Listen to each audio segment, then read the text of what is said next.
on behalf of the Irish Landscape Institute to thanking Joe McConville from joining us live from County Meath today. Joe is a principal and senior consultant with JM McConville and Associates, and we're very grateful for his making time to spread the love, spread a bit of information in relation to the nuances of a lot of the work that he's currently engaged in, and historically also. He originally trained in landscape management at University College Dublin, like so many on the call today, albeit perhaps with a different title to the course, and has moved from there into work and study in historic landscapes, which eventually led Joe into working in tree management.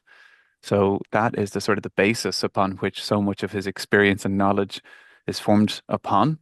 He is a trustee of the Tree Council, and through that, the Tree Council has worked alongside Joe and his input in terms of support and influencing various elements, minor and major, across national legislation when it comes to the protection of vegetation and trees across Ireland.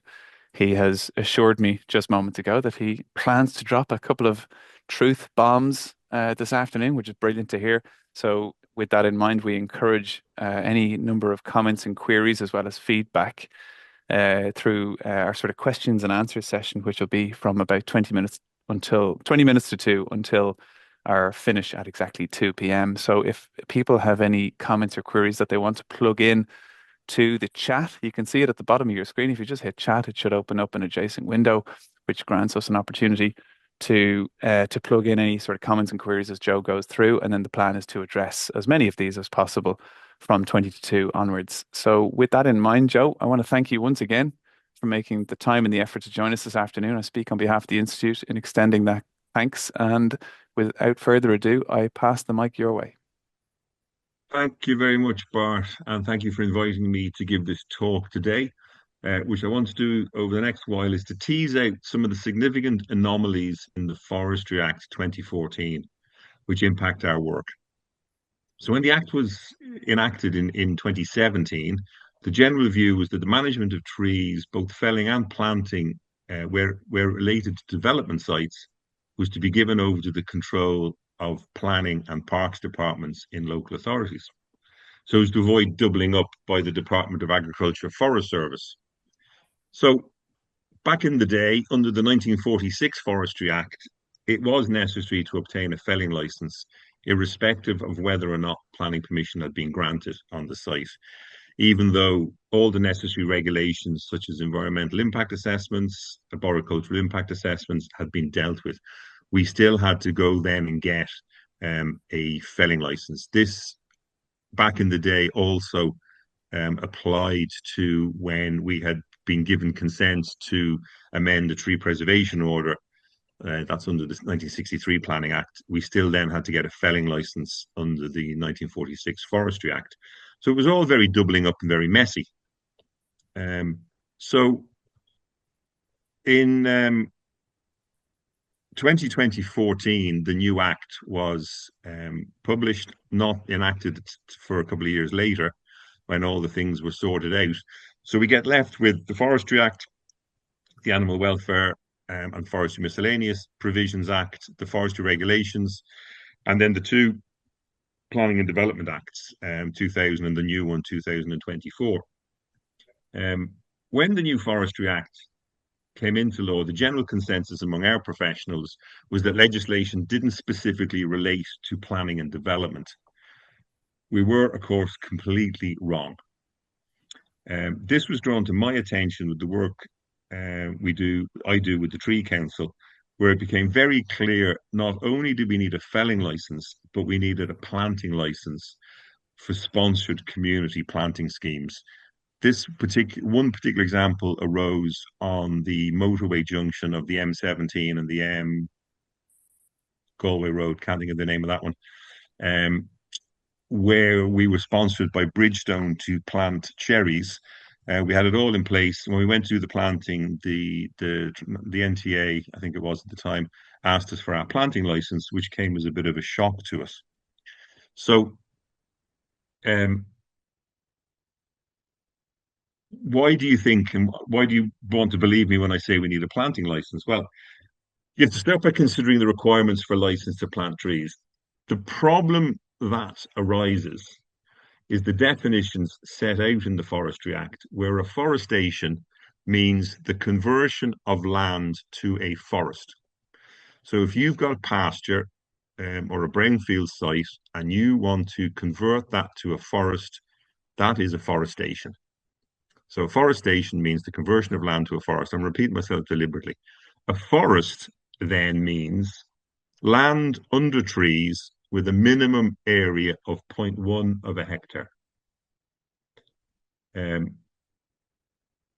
While forest seems like a logical definition where everybody's understanding of a forest is commercial plantation or planted with the sole aim of providing a crop on a timber rotation, unfortunately, we were wrong in this aspect. The Act defines the forest as being an area 0.1 of a hectare, which in landscape speak is about 31 meters by 31 meters or smaller than a tennis court. So I want you to hold that thought. Smaller than a tennis court is a forest. So not only is it smaller than a tennis court, but more importantly, it's the mature tree crown cover is more than 20% of the total area, which is basically leaving 79% of the total area not having canopy cover, which in reality equates to 2 trees, say 2 mature beech or oak, which can easily have the capacity to produce a crown cover exceeding 20% of 0.1 of a hectare at maturity. So now you can see where our problem arises. The legislation under Section 22 states, where a person wishes to undertake afforestation, here we go again, converting land to a forest, he or she shall apply to the minister for a license to do so. There are no exemptions for this requirement in the legislation. So when we or you prepare landscape plans as part of a planning application, which may well be granted by the local authority or the planning commission, we still need a license. The planting scheme may well be conditioned by a planning authority, having considered all the necessary environmental considerations, but a license from the Department of Agriculture is still required. There is no exemption in the legislation for this requirement. So to be clear and unequivocal, a license is required for any planting exceeding 0.1 of a hectare, and the purpose for this in the legislation was to comply with the environmental law, so the impact on water quality, impact on habitats, and to protect biodiversity to ensure that the right trees were being planted in the right place. That was the logic behind this, but it significantly does impact on what we do. There was, and this is going back to what Bart said, there was a bit of an issue with this when we thought 0.1 of a hectare was a very, very small area. So the Forestry Act was amended very slightly with a slightly peculiar piece of legislation, which you wouldn't really easily find in the Animal Health and Welfare and Forestry Miscellaneous Provisions Act. And in Section 9, this allowed planting up to 1 hectare of native trees, which meant farmers or ourselves, but was predominantly aimed at farmers, could plant up what's often referred to as a hare's corner, but they could plant up to a hectare of native trees. And in the legislation, in that act, the list of approved native trees is given. But what it also says is that the planted area must not contain more than 25% of Scots pine. Now,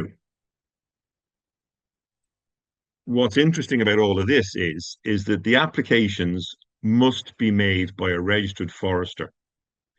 And these applications for planting licenses can be appealed by anybody to the Forestry Appeals Commission.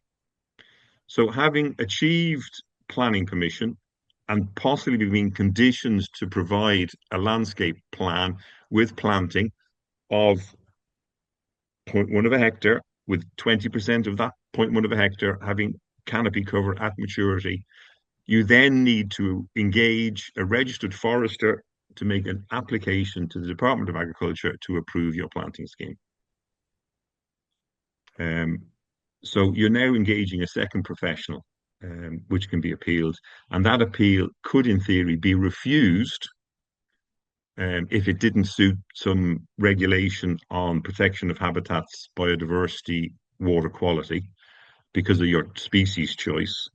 And therefore now, so the Forestry Appeals Commission may reject your application to plant, and you now have a condition that you can't comply with. And this could be making the planning permission inoperable and preventing a compliance certificate being issued by yourselves or the lead architect. And this could be as simple as a one-off house. Certainly, as Bart said, I live in County Meath and I see a lot of one-off houses with planting around the houses, which is easily within this small criteria. And that could be refused. Or it could be a major development like a quarry, where the screen planting. Now, I'm not saying it would be, but it could be. I mean, that's the point. To date, I have to say that to date, nobody has been held account for planting without a license. And in the time of the last government, when 𝗵𝗵𝗻𝗃𝗴 was the minister, the Tree Council put a parliamentary question to her to ask her specifically how many people had been prosecuted for planting areas without a license, and the answer came back to say none. However, if it was considered appropriate by somebody to prosecute somebody, the fines are potentially €500,000. Now, what is interesting, and which is in the legislation, that the minister under the Act can make regulations governing the issue of licenses in relation to afforestation. So the legislation provides for regulations to be made which would overcome this problem, whereby the regulations could state that where planting schemes have been approved by a local authority and have been subject to all of the checks and balances, that there would be no requirement to carry out an additional application for a planting license. So that kind of covers the potential difficulties that arise when it comes to planting trees. The other thing that I want to sort of talk to you about this afternoon is the felling licenses. So while the last bit of this talk's burning a hole in your head, thinking, oh my God, what am I going to do now about that scheme I have? I want to come back to the requirements of a felling license. So as I said earlier, our understanding was that the new Forestry Act would separate the requirements for the management and control of tree felling, which pertain to development sites, away from the Department of Agriculture, so that they could solely be dealt with by the planning authorities. So there wasn't doubling up. Okay, that's interesting. The slide's gone a bit askew, so we'll skip that. But I'll leave it up there for a second. So what we have in the legislation is a list under Section 19 of exempt trees. And exempt trees are trees that don't need a felling license per se. And these were set out and defined. And for the most part, these definitions were very clear and obvious, such as an urban tree in an urban area, a tree within 30 meters of a building, which seems to make sense, particularly when you're dealing with trees on development sites. To assist this concept, the legislation further defined exempt trees as those trees outside a forest. So trees within 10 meters of a public road, or the removal of which is specified in a grant of permission. So the trees on a public road, the further explanation is which, in the opinion of the owner, is dangerous to persons using the public road on account of its age or condition. Now, the key exemption for the removal of which is specified in the grant of planning permission is where it states outside a forest. But you now know from what I've previously said, a forest is 0.1 hectare with at least 20% canopy cover at maturity. So again, we're going back to 2 trees. So most planning applications are not going to be outside a forest under that definition. So we now have to go back to the issue of getting planning permission and then having to go and seek a felling license, which was not the intention from the get-go. Now, this is a forest. This is two trees on an estate. One is a beech, one is an oak, and you can see in the picture there's a gentleman standing there. But those two trees with their canopies make up the area of 0.1 of a hectare. You can see the grass area, of which there's a 20% canopy cover at maturity. That is a forest. When talking to the man in the department about this, I looked out the window, and if any of you know Dublin well, between the Department of Agriculture and the National Museum, there's a stand of London planes. And I just simply asked him, would that be considered a forest? And he said, absolutely 100%. So there's a forest. And keep that in your mind. Those trees can be babies planted tomorrow, and that is a forest. So the exemption for trees which have been granted planning permission is for trees outside a forest. So they have to be not like that. The problem with all of this is that the Department of Agriculture in Wexford and the forestry inspectors are not consistent with their views on how this is managed. So those two trees, and as was stated earlier at the introduction, I manage a number of historic landscapes. And in one particular 18th century estate, which is a walled-in estate with the house is intact, it's a protected structure, and all the trees are considered to be within the curtilage of a protected structure, then it is then, you would imagine, protected. So for one housing application, it was a felling license had been refused on the basis that the trees were in the curtilage of a protected structure and that they needed planning permission from the local authority.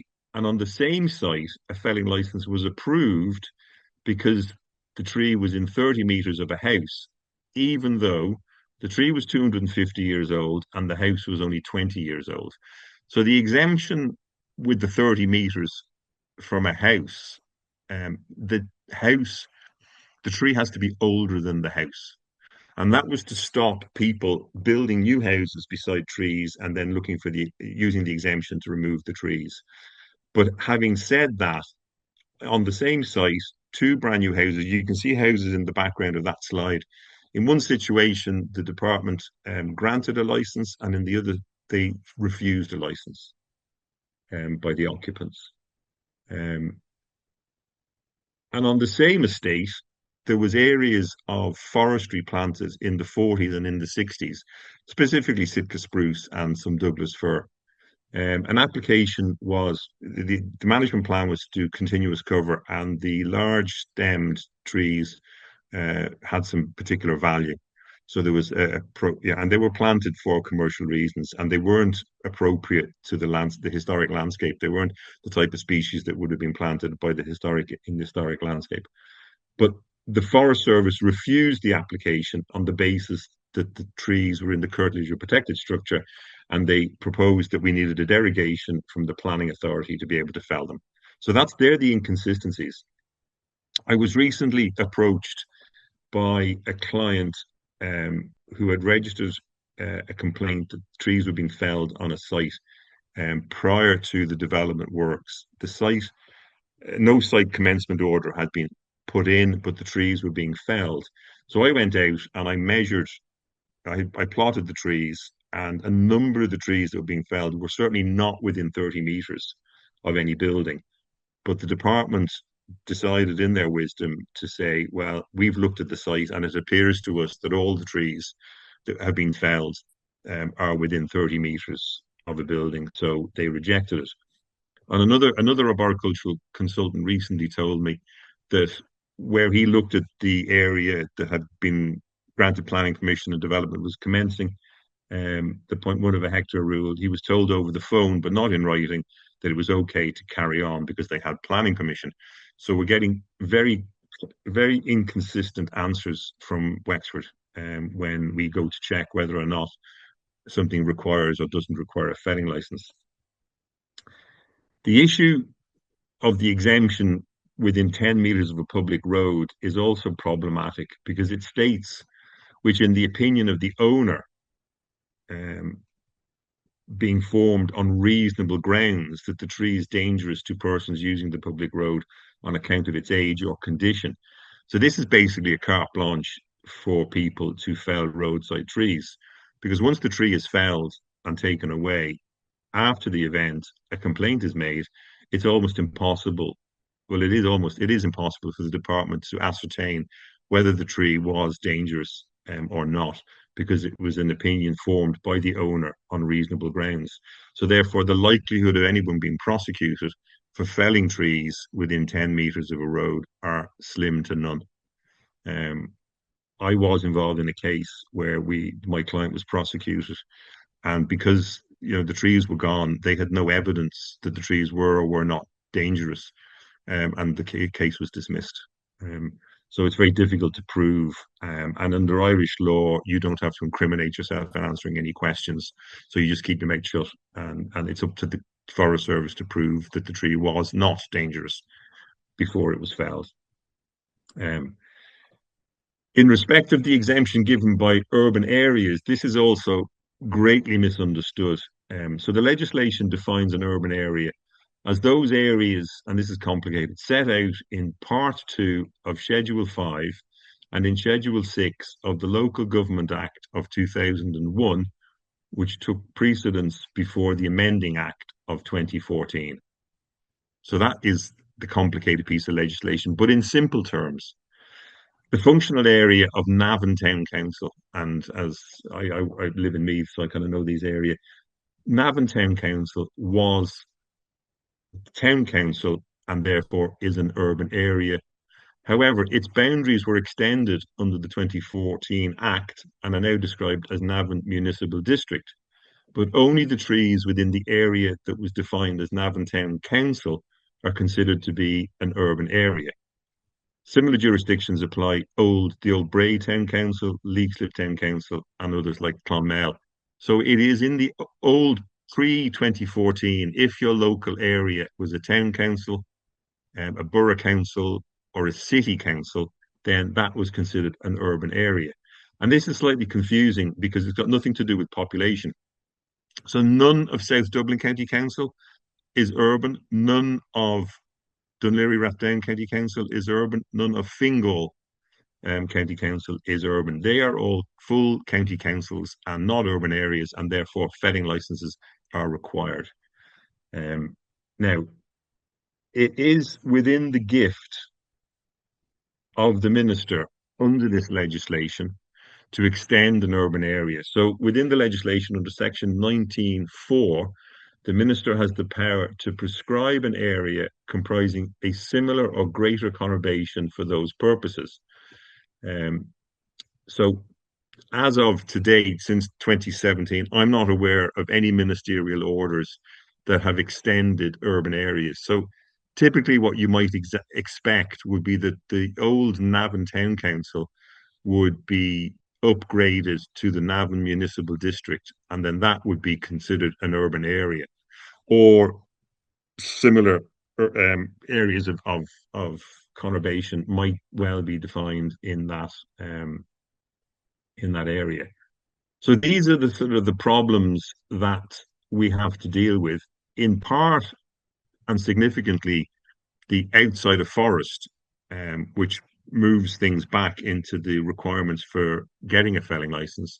And then within the exemptions, definitions such as an urban area. Talking to someone recently, there was a confusion, and they suggested an urban area, if there was buildings within 50 meters of the tree or something like that, but it's not.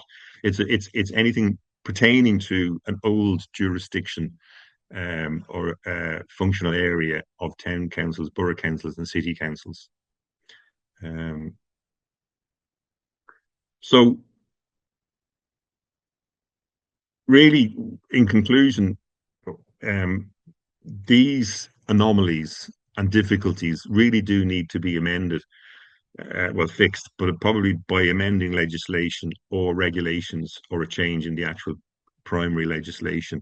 Because if on the planting license issue, we don't want to have to stop and have it to redo the whole thing again, or we don't want to be prosecuted for planting trees, which would seem kind of ridiculous in this climate change time that we live in. But before I finish, and I wanted to give time today for some feedback. It's kind of peculiar sitting giving a lecture when you can't see anybody or you're getting no expressional feedback from people. So I want to leave a bit of time for the institute to allow that. But before that, for any of you that know me, I have over the past number of years been very passionate about the difficulties that we have with our tree preservation orders. Primarily when the legislation was enacted from the 2000 Planning and Development Act, it left big gaps in how tree preservation orders could be made and managed. This has been in some way fixed a little bit in the 2024 Planning and Development Act. However, that particular section 267, has yet to be enacted.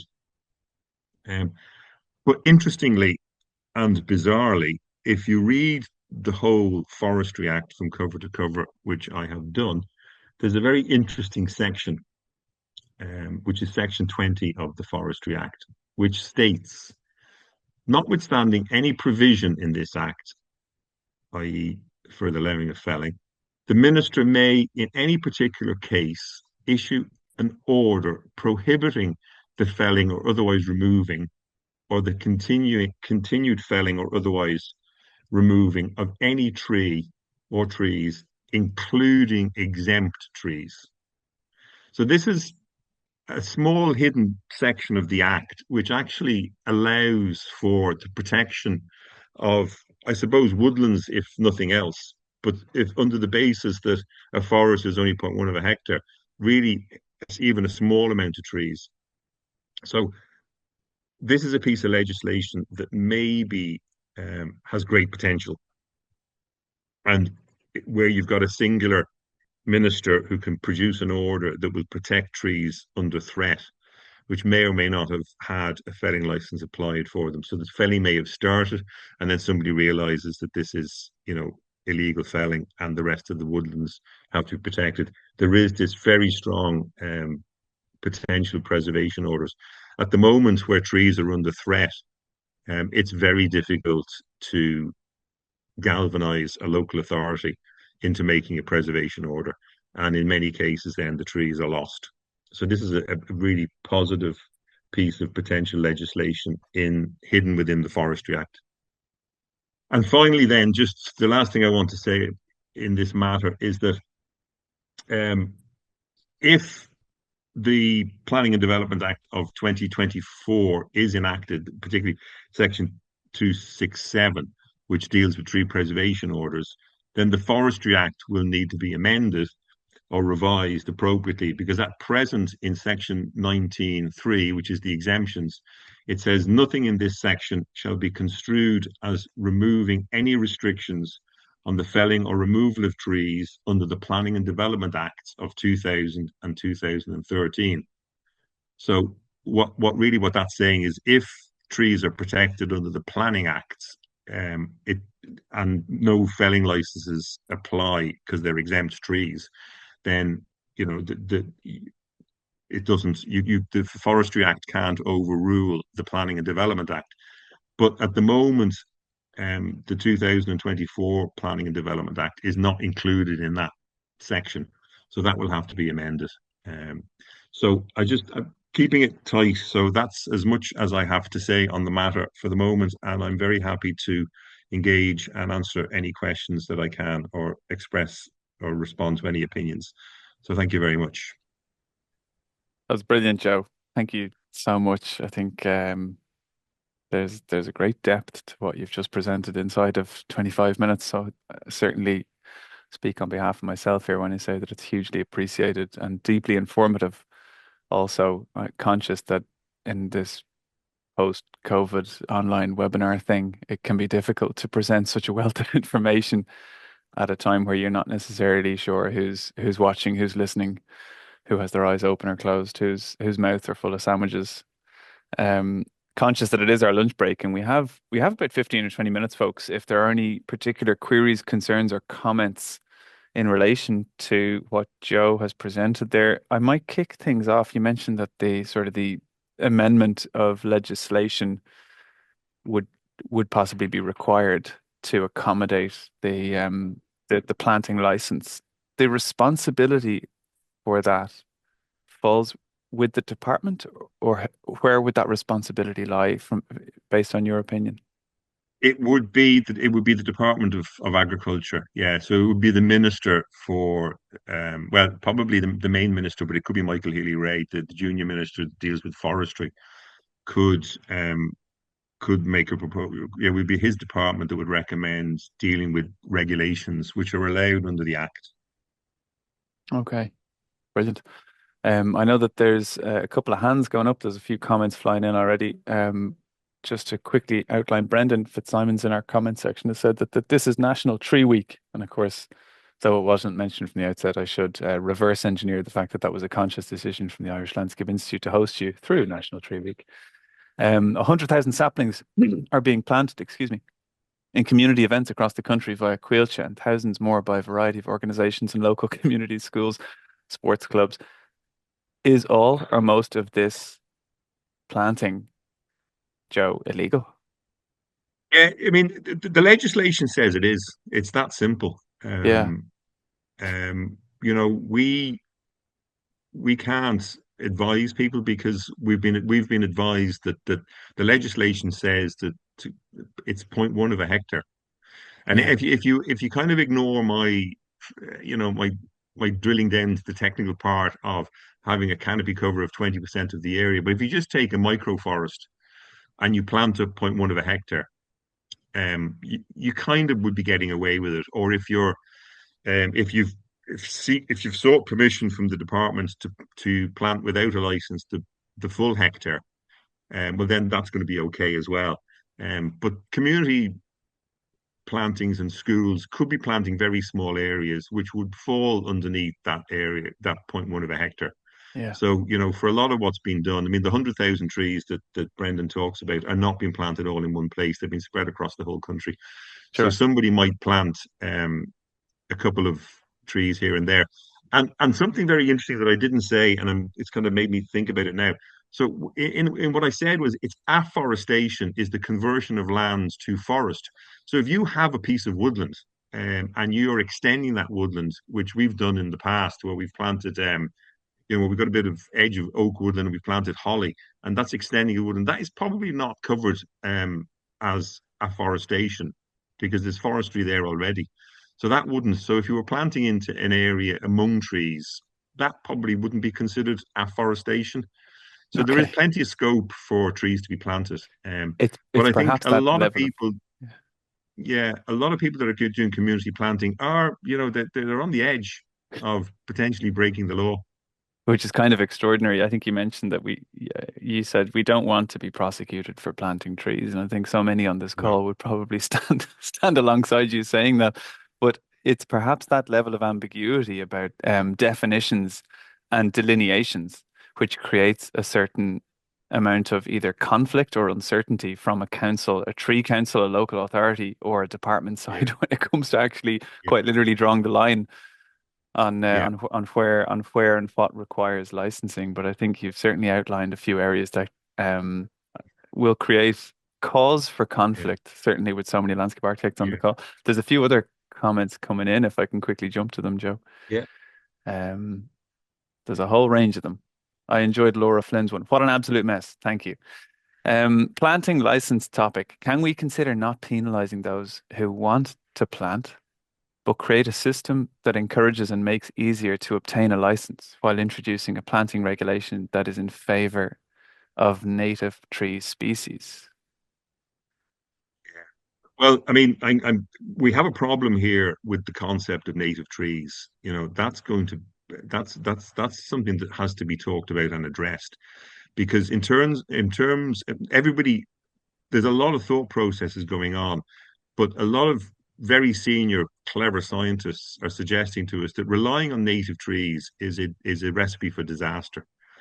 Because, and particularly in Ireland, which we're an island and which have been isolated for 9,000 years, our genetic, the trees that we have are genetically susceptible to new diseases that are coming.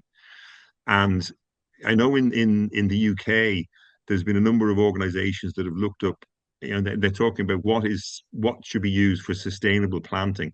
There's big problems in the south of England now with climate change, where they're very much concerned about the city trees. So, in urban areas, we cannot rely on native trees. It would be a foolish road to go down, because they're not going to survive in the warmer cities. We're going to have to use trees from further south in the temperate zones.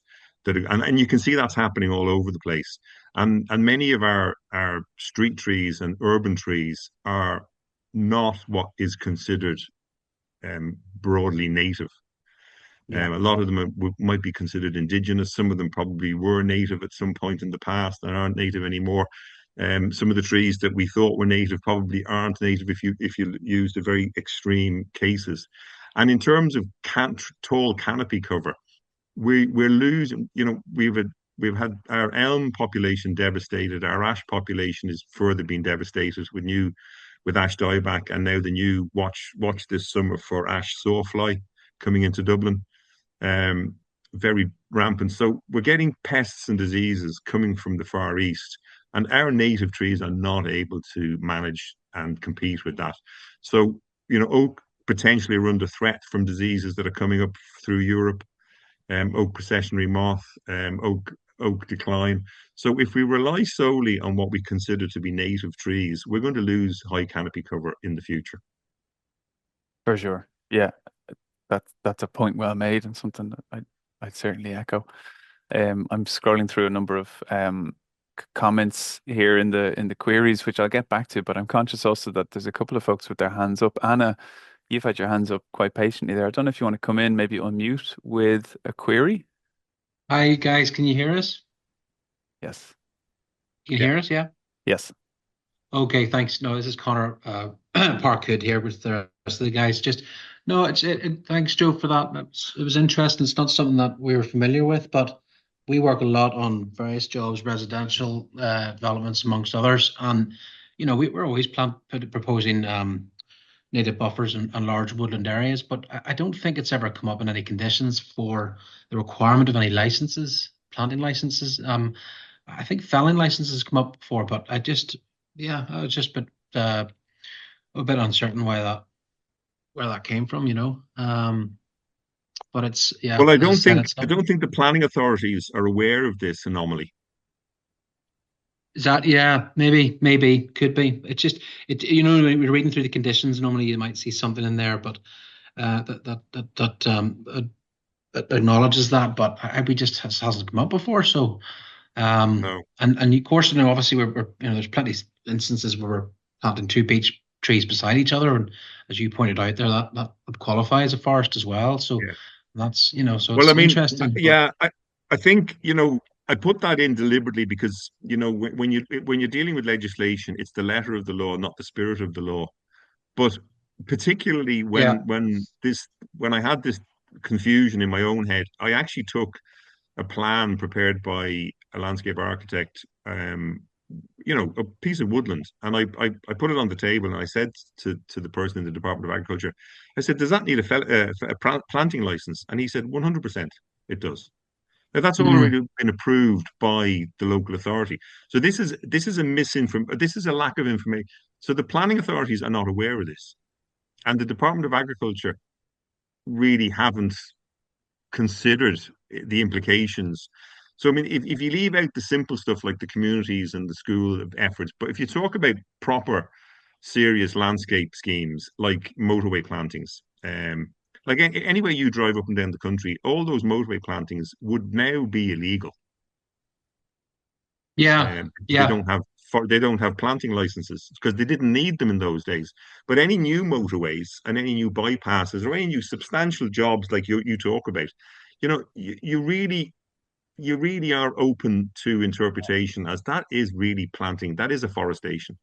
And if I need it in Leitrim to plant my Sitka spruce, why should you not need it to plant your possibly non-native larch pine mixes along motorways? Someone's going to call it some soon, and they go, well, if he can do it, why can't I do it? Yeah. Well, it's an interesting observation. I think, if it pops up, certainly at least we have some sort of awareness of it. But as I said, there just seems to be a little contradiction here and there, and that's sort of a circular loop going around, with ambiguities between things. There's just, one's saying you can do this, the other's saying you can't do this, and it's like, yeah.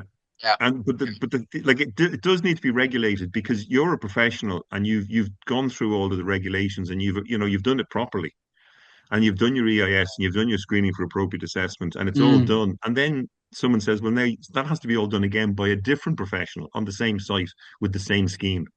So I think the regulations I think it's as simple as making a regulation that if planning permission is obtained for a woodland planting scheme, then it shouldn't need a planting license.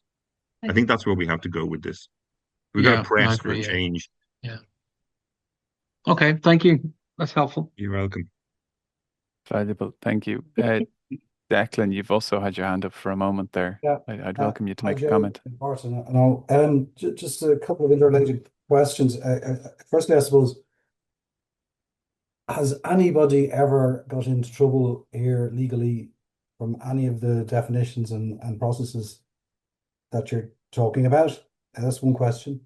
Secondly, there obviously is a bit of an anomaly in definitions here, and particularly that issue about, well, if it's zoned land, an urban area, this does not apply kind of thing, and somebody in government needs to just issue a blanket regulation or executive order, which is popular these days, to maybe just redefine some of these areas. And then I suppose there's a couple of related issues, such as this is a forestry act. I would have thought in court, I mean, people are using the word forestry and woodland. I would have thought there's a raft of legislation about habitats, biodiversity, woodland, carbon, rewilding, and all of those things that quite easily you could categorize a lot of what we do and a lot of what community groups would be doing as not being forestry at all. Forestry in the act there's lots of commentary about, planting, restocking, thinning, removal and harvesting. And forestry, it's an agricultural function. It's a crop, So I would have thought if you got into a court, presumably they're the arguments that will be thrashed out and settle this matter. And I suppose I'm interested. I mean, I don't disagree with you, but as I said earlier, the in law, it's not the spirit of the law, it's the letter of the law, and that this act, from the very outset, describes afforestation as the conversion of land to a forest. So rewilding is forestry. All of what you speak about is forestry. We're very familiar with the concept of forestry, i.e. planting Sitka spruce, but forestry is the management of trees. And prior to it being called forestry, it was called arboriculture. And now arboriculture has been sort of delineated as the management of amenity trees, but they're interchangeable terms. And the reason why the legislation exists, it's to prevent poor quality tree planting in inappropriate places, which may include conifers, but it may include invasive species like sycamore. It may include many different things that might be close to SACs, NHAs, SPAs, protected Natura sites. So there is no getting away from this. This legislation was brought in to comply with European directives. And you're not going to hide in the courts by saying this is something else. It's not forestry.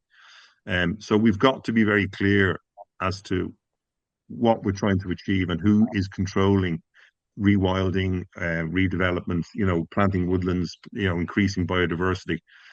Because a lot of well-meaning people are doing things which may not be ideal if they were considered by professionals. So I think we really have to sit down and talk about the regulations and understand exactly who's controlling what. But I would agree with you, no one to date has been prosecuted for planting. People have been prosecuted for felling. It hasn't been tested as such, then, that sort of split of meaning. But I mean, I don't disagree. The stupid getting planning permission on land zoned for development that involves either the removal or the planting of trees, and then there's a conflict with other laws and legislation. That at the very least, that should be fixed. 100% I agree with you. It would be pretty simple to do. Given we have a housing crisis, the last thing they need is another regulation tripping up development, you know? Yeah. Well, I mean, as you probably know, if you're working in the industry, the Wildlife Act gives exemptions for agriculture, forestry, and the construction of development of sites for construction. But every single local authority insists that no vegetation shall be removed during the nesting season, even though it's exempt under the legislation. So there's a big drop and a big loop of not joined up thinking at all. Okay. It's true, and perhaps it's not the only example of Irish agencies perhaps working in a relatively siloed environment. It's perhaps something which we're guilty of on a far broader basis. There's a raft of very valuable comments coming through, Joe. I'm sure you can see some of them, and in fact, through I can't actually. What I might do is I might just get rid of the screen and go back to. Even if you wanted to stop sharing, or just there we are. Just a nice, beautiful image. Just, there's a couple of your initial comments there over the last 10 or 15 minutes have addressed a few items that have already been raised in the queries and comments section. Marianne Harris has mentioned that there is an exemption for replacement of broadleaf high forest with coniferous if it's under 10 hectares under the planning and development regulations as amended in 2022. Yeah, so that's my point.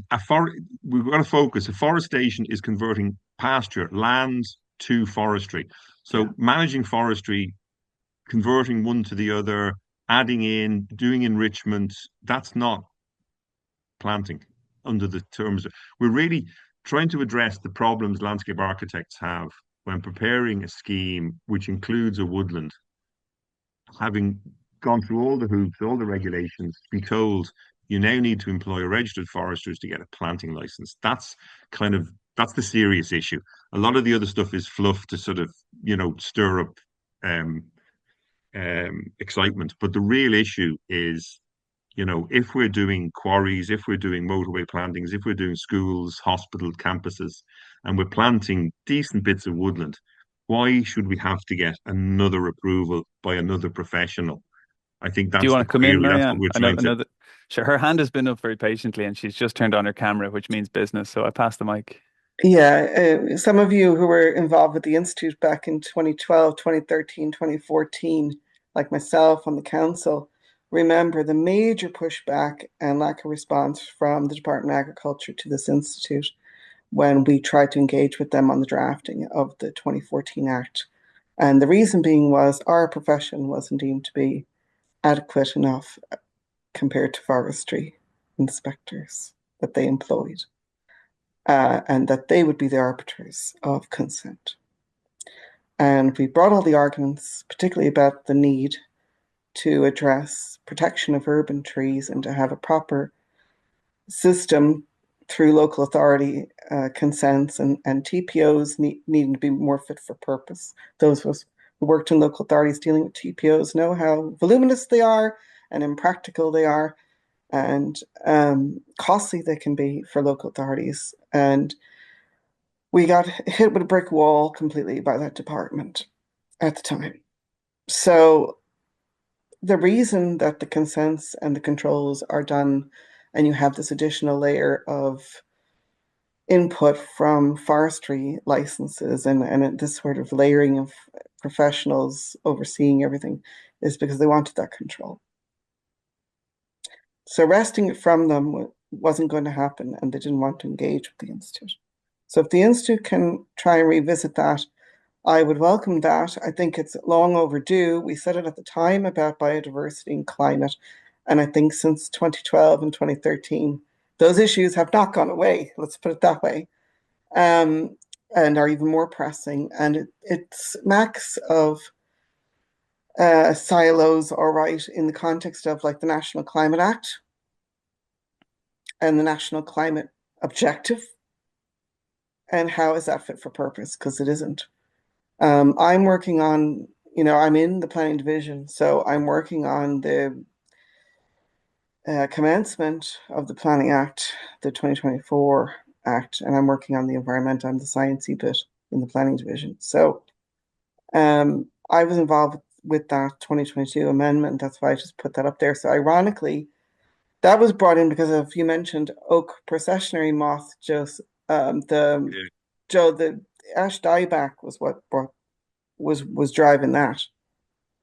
But it was the same issue, like as you mentioned there, we have all these native trees dying out, and it was purely, again, that kind of point Declan made about a crop. It was to make it easier for people to replace their crop. Yeah, of course, yeah. So there's this kind of agenda there, right? Which is, and if you read the amendment, it specifically excludes anything that could be deemed or considered to be urban. There's a whole agenda here about farming, which that department caters to. But there's all these holes about what are trees for, particularly their value in an urban environment, particularly, and I had a planning case which went to the board, which the board gave consent to when I was in Dublin City, and myself and NPWs were fighting, and the engineers were fighting it, was felling of trees in flood zones where they're holding the water back further. So we had a scheme on the Dodder where somebody was sticking a house in, and basically that was fine. You could fell all this native woodland to put yet another house in there. And then we were investing public money on the same section of the river to stop flooding. To private speculative development going on and getting consent, and public money being used to deal with the environmental effects of that.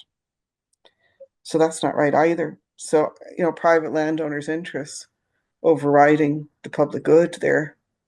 So I think all I would say is it's interesting your point about the Planning Act overriding some things with the Forestry Act, and whether it would be something like secondary legislation and getting regulations put through as Marianne, maybe that would be an easier hurdle. We met with the Department of Local Government some years ago, under when Leo was Taoiseach, and they basically told me, politely, that under no circumstances were they going to change the Planning Act. Now, they were pressurized into doing it for other reasons, but and there's a half-hearted attempt in the new Planning Act to deal with tree preservation orders, but it hasn't fixed it at all. So urban, whether you call them urban trees or trees in conurbations, are still significantly under threat every single day, particularly ones where the Forestry Act does not apply, such as Dublin City. They have no protection. So like the Forestry Act does in some way help protect if it's complied with. So not all of the obvious exemptions are actually exemptions. So there should be more detail and more due diligence when it comes to felling on sites. But I think there's a sort of a just a point you made earlier, but just jump in before Declan comes in, just about Natura sites, SACs, SPAs. At the end of the day, if we had written this still in, whether it's through Forestry Act or planning, there's no exemptions to be availed of where something may need screening for appropriate assessment anyway, or EIA for that matter. But that's the point that I'm trying to make, is that this is done, and then there's a second layer of having to get a forester to do the whole thing all over again. That has to be fixed, because landscape architects are suitable professionals to prepare woodland management schemes. That's what they've been doing since the inception of the profession. That's what the Institute argued. It has to happen, or else, I mean, as I said, somebody has to press for prosecution and get it onto Fox News. The idea that something that has planning permission could be then deemed illegal with a £500,000 fine. So basically, you could get somebody that would prosecute or sue the planning inspector, the local authority, the state, the applicant, the landscape architect, for committing a crime through an appropriate system of planning. That really has to be thought about. Certainly. It's probably put the spooks up of half of the attendees here today, Joe. So I appreciate that. In terms of what has been granted approval over the last number of years, and what liability may be pointed towards when it comes to each scheme or case. I know that there are a number of other queries that have flown in the last couple of minutes there. And unfortunately, we're touching on 1 minute to 2 in the afternoon. We all must return to our schemes of tree planting, which are under 1 tennis court in measurement for the afternoon. So with that in mind, Joe, on behalf of the Irish Landscape Institute, I'd like to extend a very heartfelt thanks for what transpired to be an incredibly informative talk. It's something which I actually wish we could keep chatting about for another half an hour or so, to be quite frank, because there's a lot of information. There's some really valuable queries and comments coming through. Just before we head off, Joe, is there anywhere that people might be able to reach out and contact you directly? What's the best? Yeah, maybe you might just say, don't dare contact me. Thank you so much. No, look, I have a fairly poor website. It's joemcconville.com.